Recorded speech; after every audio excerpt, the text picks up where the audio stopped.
At a celebratory gathering for a young woman's birthday, guests anticipated cake and well wishes. But her mother-in-law had a completely different agenda. With a triumphant smirk, she announced, "And now, a surprise. I'll show you all who my son has truly brought into this family," confidently activating the projector. However, what appeared on screen caused the instigator herself to pale and frantically yank at wires in panic. Greetings, dear listeners, and welcome to my channel.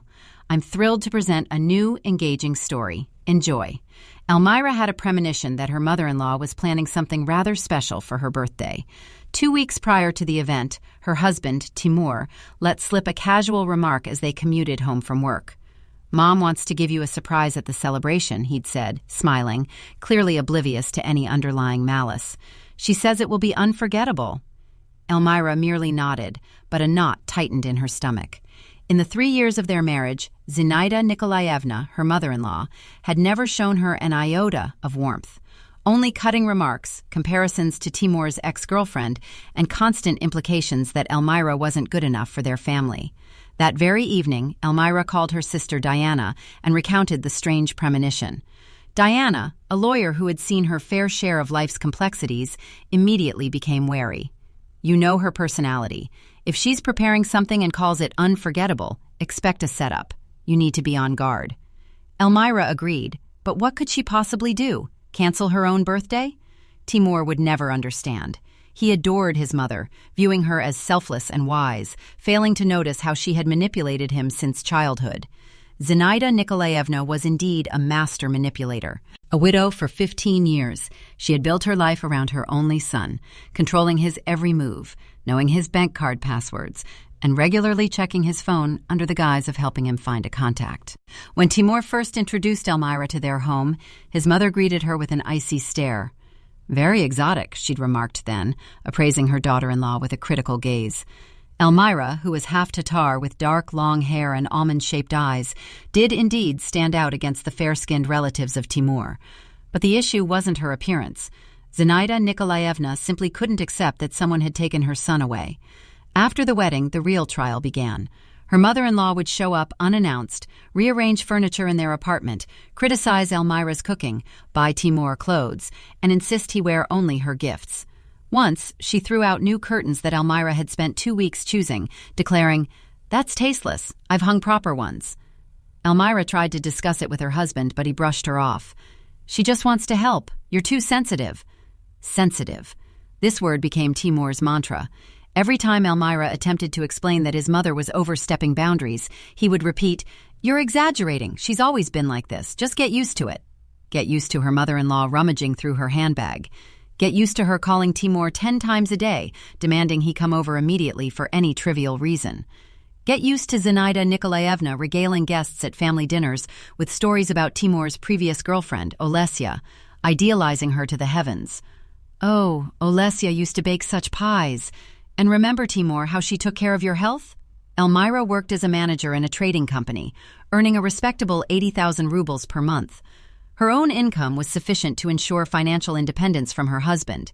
Yet, her mother-in-law managed to turn even this into a point of criticism. "Careerist, always at work. When are you going to have children? Is your career more important than family?" Children were a sensitive topic. Elmira wanted to wait, strengthen her relationship with her husband, and save money. But Zinaida Nikolaevna viewed this as selfishness. A week before the birthday, Elmira noticed her mother-in-law started visiting more frequently, always when Timur wasn't home. She'd arrive with an innocent demeanor, ostensibly to check in or bring pies, but her eyes would dart around the apartment as if searching for something. One day, Elmira caught her in the bedroom. Zinaida Nikolaevna was standing by the dresser, holding a jewelry box. "Oh, I just wanted to see what you had here," she said, unfazed. Elmira silently took back the jewelry box. After this incident, she installed a small camera in the apartment, just in case. Diana supported the decision. If she's planning something nasty, it's best to have proof. You never know. Elmira didn't think the camera would actually be needed, but her intuition warned her that her mother-in-law wouldn't stop, and she was right. On Monday, 4 days before the celebration, Zinaida Nikolaevna arrived with a large bag. "Timur gave me the keys. He said you were at work. I want to decorate the apartment for your birthday." She brought in garlands, balloons, and various boxes. Elmira, who had returned home earlier than usual due to a rescheduled meeting, froze in the doorway. Her mother-in-law hadn't expected to see her. "Oh, you're home already? Well, I'll get everything ready anyway." She bustled around, hanging decorations, but Elmira noticed the woman entering the study, where their shared computer was located, several times. That evening, after her mother-in-law left, Elmira reviewed the camera footage. What she saw sent a chill down her spine.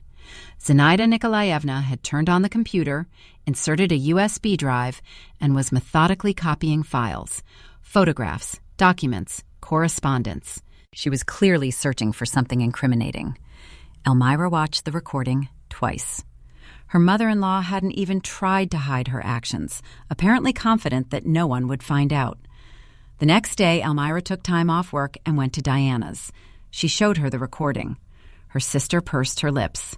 "She's gathering dirt on you. She probably wants to show something to Timur or the guests at the birthday party to make you look bad and force a divorce." Diana pondered for a moment. "But we have an advantage. We know her plan. We can prepare." They spent the entire evening discussing options.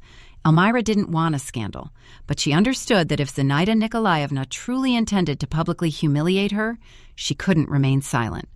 "Let's gather some material on her," Diana suggested. "If she wants to put on a show, she'll get a response, but we need to be careful." Elmira recalled that Zenaida Nikolaevna often boasted about her connections, wealth, and impeccable reputation. But there was one story her mother-in-law never shared. A few months ago, Timur had mentioned that his mother had consulted a lawyer about some inheritance. Elmira hadn't given it much thought then, but now she remembered Zenaida Nikolaevna being strangely anxious during that period. What if there was something illicit involved? Diana, using her contacts in legal circles, began to investigate. 2 days later, she called, her voice sounding triumphant. "You won't believe this. Your mother-in-law contested her aunt's will 3 years ago. She claimed the old woman was incapacitated when she left her apartment to a charity. The court sided with Zenaida, and she got the apartment. But there are nuances." Diana sent the documents. It turned out that her mother-in-law had submitted falsified medical certificates regarding her aunt's condition, pressured witnesses, and threatened neighbors. The charitable foundation lacked the resources to appeal the decision. Elmira studied the documents. Furthermore, Diana found something else. Zenaida Nikolaevna had been illegally renting out that very apartment, evading taxes. The amount accumulated over 3 years was substantial, around 400,000 rubles. "But we won't blackmail her," Diana said. "We'll just show her that you have leverage if she decides to make a scene."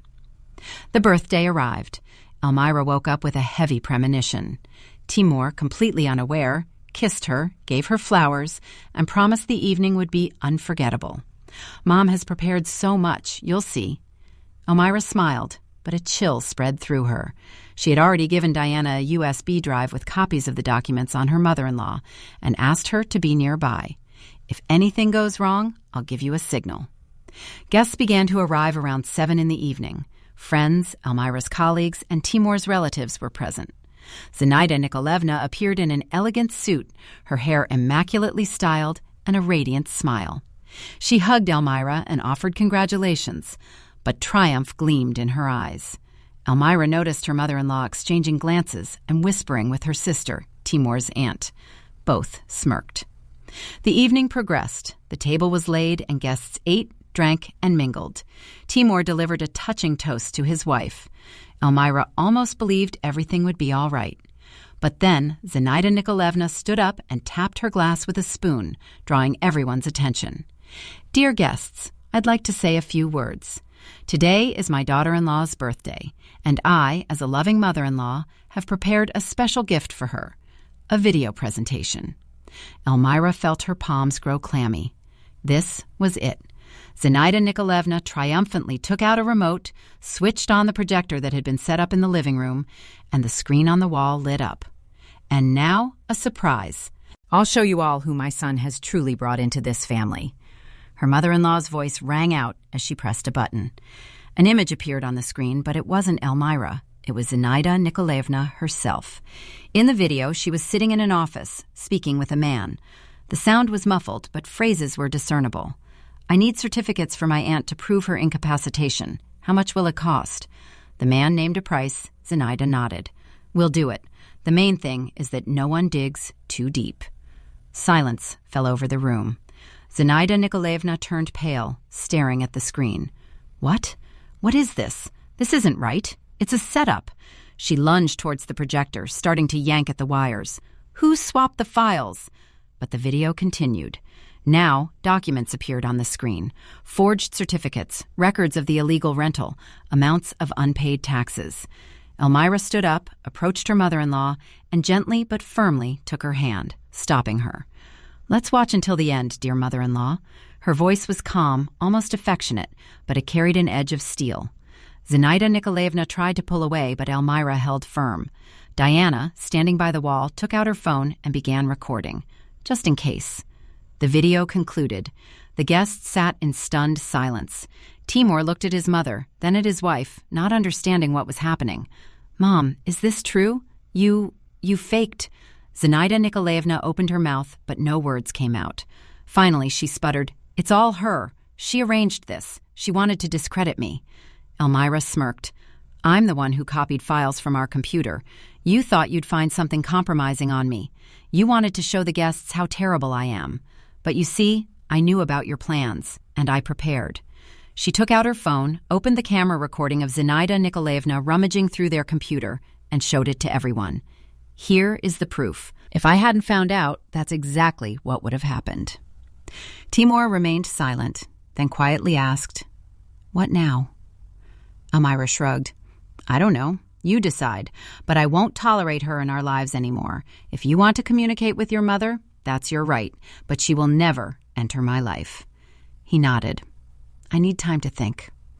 Elmira got up, went to the bedroom, lay down on the bed, and closed her eyes.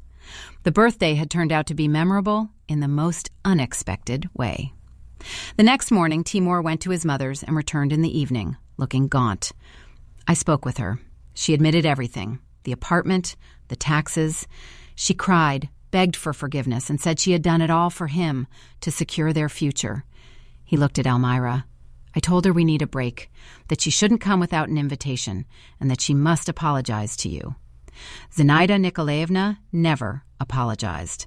A week later, she called Timur, had a hysterical outburst, and demanded he choose between his mother and his wife. Timur, to Elmira's surprise, chose his wife. I've followed my mother's lead my whole life, but what she did crosses all boundaries. I'm ashamed.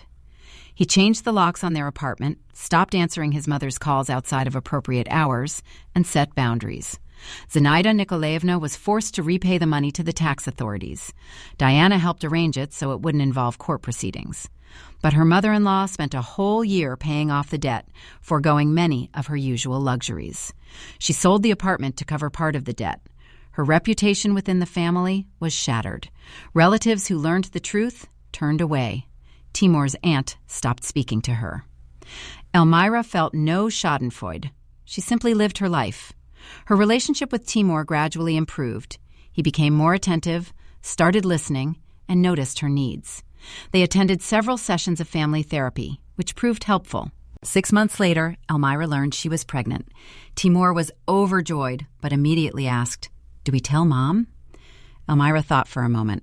We'll tell her, but she won't be involved in raising the child. Not now. Maybe someday, if she changes.